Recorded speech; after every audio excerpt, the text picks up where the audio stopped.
Let's talk about how to be an idea factory for your client.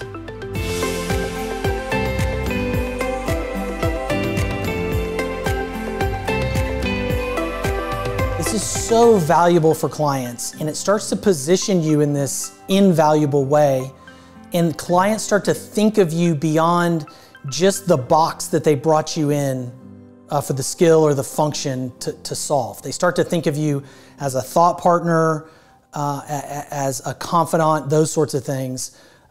So it just positions you so much more strategically with the client. Now, there are some nuances to this. You don't want to overdo it. You need to stay in your lane, and you need to make sure that you don't end up in the annoying zone. So I want to give you a few tips and tricks on how to do that, but this is the kind of thing that you can do no matter what level you're at. You don't need to be the super strategic player. You could be mid-level or even junior. And as I walk through how to keep yourself out of trouble, think about the type of things you could bring to your client as ideas using these tips. So the first step is qualify, qualify, qualify. Something that I say that helps make it safe for me to be wrong is I'll literally just say, hey, this might be totally off base, but ... That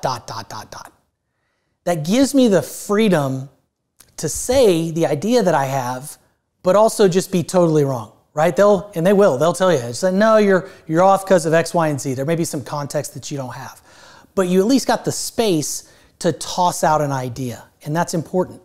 The second thing you can do is literally ask for the space to be wrong.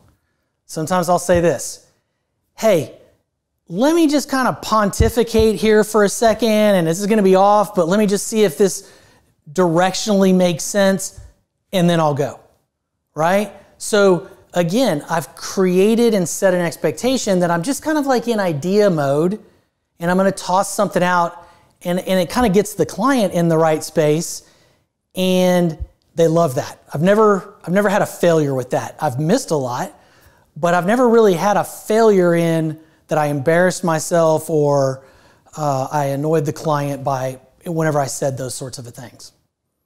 A third thing that you can do is write it out. Take the time to edit it. Some of us, that's the way our brain works. Several people, I'm like a wing it guy. I got an idea, I just want to like talk it out. That's kind of how I do it.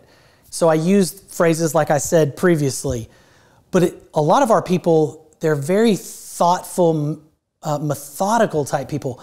And so maybe you want to put it in an email, write it out, write your thinking out, right? And you'll pull out your thinking even a little bit further. You'll edit it, and then you can send it to the client in a way that they can digest it. They don't have to respond to it right away. You can use some of the phrases I've already given you, right? Like, hey, I just, had an idea. This may be a stupid idea, but ... But if you're the type of person that likes to kind of just think it out a little bit more thoroughly, writing it down in an email can be a really great trick. And then the final tip is end whatever you say, especially if it's an email or an instant message or whatever it is, end with, hey, if this is a bad idea, let's kill it quick, right? So you give the client, sometimes clients, actually most of the time, clients are too nice and they don't want to hurt your feelings. You need to give them the freedom to kill your idea in a way that they don't feel bad, because if they feel bad, then you're actually a burden on them. So that's making you look bad in kind of a reverse way.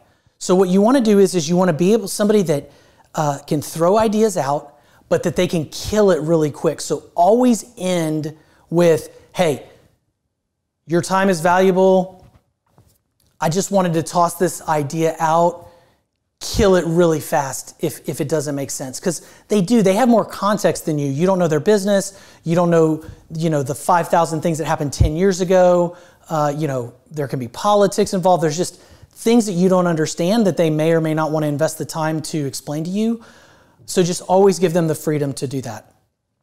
So if you do these things, what this does is it wraps you up again. It wraps you up as a high value player.